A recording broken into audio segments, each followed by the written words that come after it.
Salut les amis de eSport TV, merci encore Gaël de la confiance renouvelée, merci de Waydi like, merci de Waydi abonné, merci également de baisser les commentaires, toujours un plaisir Gaël de vous servir, de voir Waydi partager vidéo yi mbokki sénégalais yi nekk ci 14 régions du Sénégal en gox-goxaat yi Afrique ak àdduna wër nga këpp fépp fu sénégalais nekk rek ñu ngi lay jaajëfal ñu tëdd ci dalu hôpital yi ak ci kër yi fàttewuñu leen benn yoon ak ñu nekk ci kaso yi ñi dëddu àdduna également suñu borom xaar leen àjjana fiir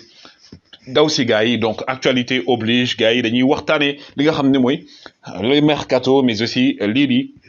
Ballon d'Or mondial bi ki nga xam ne nag benn légende du football mondial gars yi je précise légende du football mondial joxe na avim ci Ballon d'Or bi mooy Edwin van der Sar wax na ci nga xam mooy Ballon d'Or bi diggante Sadio Mané ak ki nga xam mooy Karim Benzema moom nee na Benzema Ballon d'Or non Sadio Mané pourquoi pas même bu fekkee ne ki nga xam ne mooy compétition yi jeexagul Edwin van der Sar dinañ ci wax indi ci ay leeral mais d'abord VAR bi félicitations à Madické Diop mi nga xam ne moom moo gagné maillot bi moom dañ koy wax nañu jox ay coordonnées ay adresse am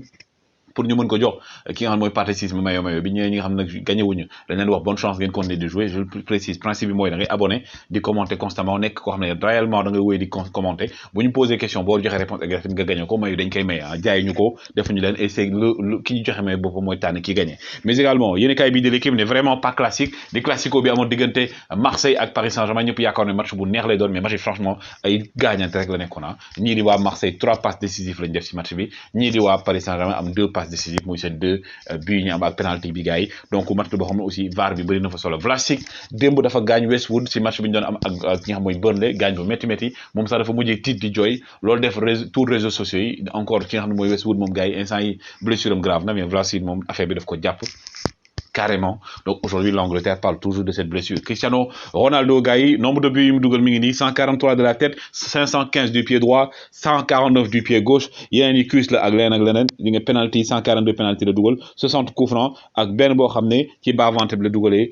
but bi donc kii di Cristiano Ronaldo CR7 de Super League gars yi un an jour pour jour ñii di woo nekkoon waa Real de Madrid waa Juventus waa Barcelone bëggoon a créer Super League pour contrecarrer Ligue des Champions bi loolu jur coow yenn joueurs yi yenn ancienne gloire yi génn loolu du fi dalee du fi amee loolu nag ñu daal doon koy tegoo ci suuf waaye fi mu ne nii Real ak ñoom Juventus ak Barça lañ ko bëgg yeewaat indiwaat Super League pour mu concurrencer Ligue des champion chez championnat de France nag meilleur buteur yaa ngi nii Karim Benzema plutôt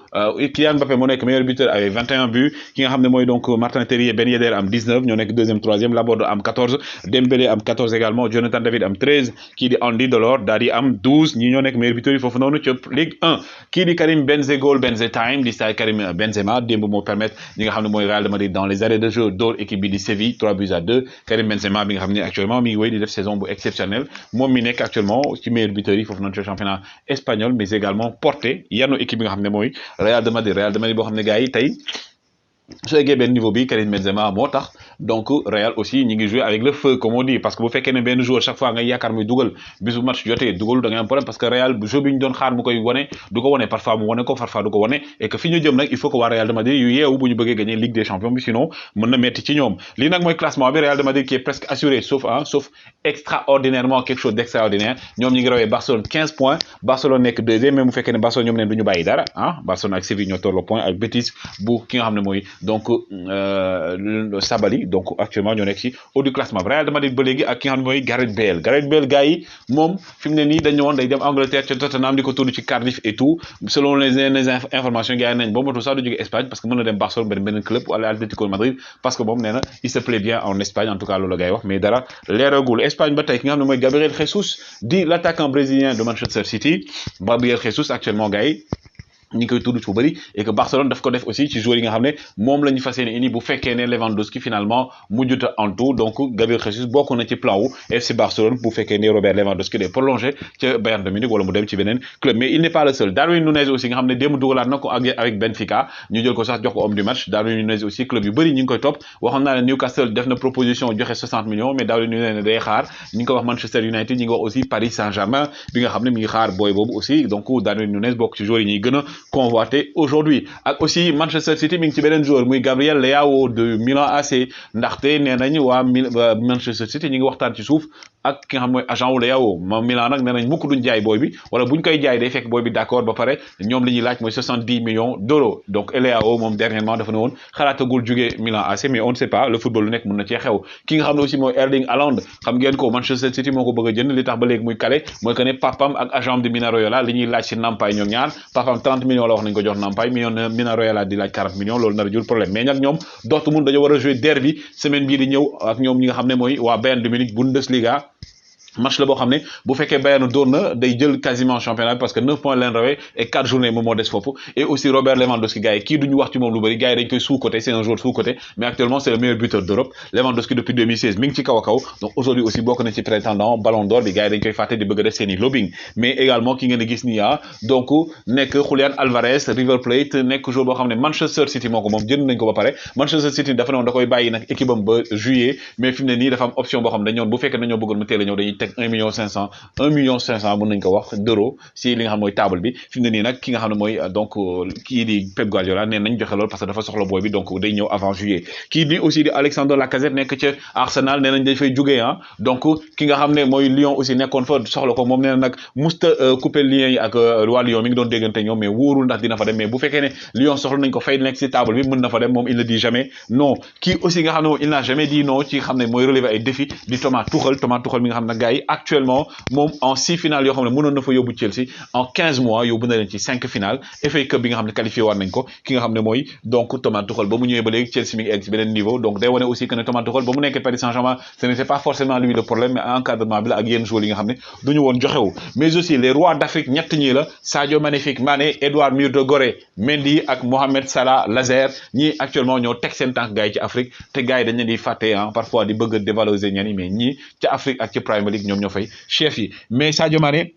Ballon d'Or ki nga xam ne mooy ki nga xam ne mooy donc Edwin van der Sar dañ ko laaj Benzema Ballon d'Or question la mu ne pour moi c'est non attendez il y a des joueurs qui fait un joueur qui fait actuellement tout aussi bien que Benzema muy kan muy ki nga xam ne mooy Sadio Mané nee na di Ballon d'Or bi kii di Karim Benzema déedéet nee na xaar leen gars yi lu tax ngeen naan Karim Benzema am na benn joueur boo xam ne mi ngi def loo xam ne Karim Benzema sax peut-être defu ko muy joueur boo xam ne depuis plusieurs années moom moo téye Liverpool moom ak Mohamed Salah chaque saison mu def saison bu extraordinaire di Sadio Mané donc Sadio Mané aujourd'hui il est valable pour gagner le Ballon d'Or championnat bi jeexagul Ligue des champions bi jeexagul gars yi bu leen jéem a lëmbale carte yi bu leen jéem a jaxase carte yi loolu Edwin van der Sar moo ko wax ñii laajte Edwin van der Sar mooy kan Edwin van der Sar ñi seetaan football xam nañ ko c'était le gardien numéro 1 de Manchester United amul trophée jinne jégalu ci wax ji bu mu jëlu ak Manchester United Ligue des champions lépp la jël c'était également le gardien de la Hollande grande Hollande bi nga xam ne mooy avec les Dennis Bergkamp et tout donc équipe boobu noonu nga xam ne gars yi ay David Bergkamp ñooñu jamono jooju gars yi Dennis Bergkamp plutôt ñooñu ñoo nekkoon donc les légendes et les grands joueurs du moment foofu noonu ci Hollande moom nag actuellement nee na Sadio Mané au vu de sa saison war na mën a jël Ligue des champions gars yi li may wax ne mooy que ne am na ñoo xam ne dañuy am lu ñu jaawale dañ naan oui Benzema mi ngi dugal bi yu bëri Benzema il a été décisif comme si Sadio Mané n'a pas été décisif en Ligue des champions Sadio Mané a été décisif actuellement c'est le joueur le plus décisif le premier joueur le plus décisif en phase d'élimination directe ci Ligue des champions moom ak ki nga xam ne mooy ñoom Cristiano Ronaldo ñoom Lionel Messi ñoo toog sur la même table mais aussi Karim Benzema c'est un neuf moom day ñëw ñu xelil ko mu dugal Sadio Mané day créer di xelil gars yi pour ñuy dugal donc les postes ne sont pas les mêmes et en matière de trophées cette année dans l'année civile Sadio Mané a plus de trophées de valeur que Karim Benzema Sadio Mané a gagné la Coupe d'Afrique les gars bu leen ko fàtte Sadio Mané a été élu meilleur joueur de la Coupe d'Afrique Sadio Mané gagné na benn trophée ak Liverpool instant yi il est encore en course sur 3 trophées Karim Benzema Liga bi moom moo ko dese day jël Liga bi Ligue des champions bi aussi jëlagu ko donc aujourd'hui lu tax ñu bëgg a jox benn joueur qui trophée Ligue des champions Ballon d'Or bi te demaguñu fenn bu leen fàtte ne Modric gars yi bu muy jël Ballon d'Or il était pas meilleur buteur il n'était pas meilleur buteur Modric donc aujourd'hui bu ñu jël rek ne waaw 9 la day dugal bëgg ko def critère dafa am critères yu mu wax année civile bi da ciy bokk performance individuelle da ciy bokk mais également performance collective da ciy bokk performance individuelle bi Sadio Mané n'a rien à envier à Karim Benzema parce que bokkuñu poste mais poste mi ngi ci wane boppam Sadio Mané mi ngi dugal li mu doon woon def depuis 2019 Sadio Mané est au haut du classement gars yi depuis 2019 Sadio Mané il fait des passes Sadio Mané est décisif Sadio Mané a gagné des trophées comme Mohamed Salah aussi comme Lewandowski aussi gars yi attention Lewandowski aussi gars yi c'est un prétendant gars yi dañ ko si bëgg a génne parce que toog na Ligue des champions mais Lewandowski chaque année c'est le meilleur buteur joueur boo xam ne 40 buts en chaque saison minimum 40 buts chaque saison Mohamed Salah quoi qu'on puisse dire lu ñu ko compte mais moom aussi il fait des bonnes choses actuellement c'est le deuxième meilleur passeur de la ligue donc aujourd'hui gars yi bu ñu lëmbagee carte gi di jéem a jaxase sénégalais yi également il faut que ñu gëm suñu bopp valoriser suñu bopp li may tooñee gars yi am na ñoo xam ne sax peut-être ñu dem ba ne non Edwin van der Sar sénégalais la parce que Sarr la sant Non, le football a ses logiques. Karim Benzema mérite de gagner le ballon d'or tout autant que Sadio Mané mérite de le gagner. Sadio Mané aujourd'hui amul joueur boo xam ne dafay taxaw teg loxoom yi ne def naa lu fi kenn deful. Sénégal n'a jamais gagné la Coupe d'Afrique. Sadio Mané a permis au Sénégal de gagner la Coupe d'Afrique. Sénégal qualifié waat troisième fois Coupe du Monde musuñu ko xalaat Sadio Mané moo ko tax et il a été décisif. Donc en tout cas les gars c'était les informations jox leen seen xalaat lan ngeen ci gis toujours un plaisir de vous servir woy leen di like woy leen di abonner la magie se passe sur eSport TV gars yi jaa ngeen jëf.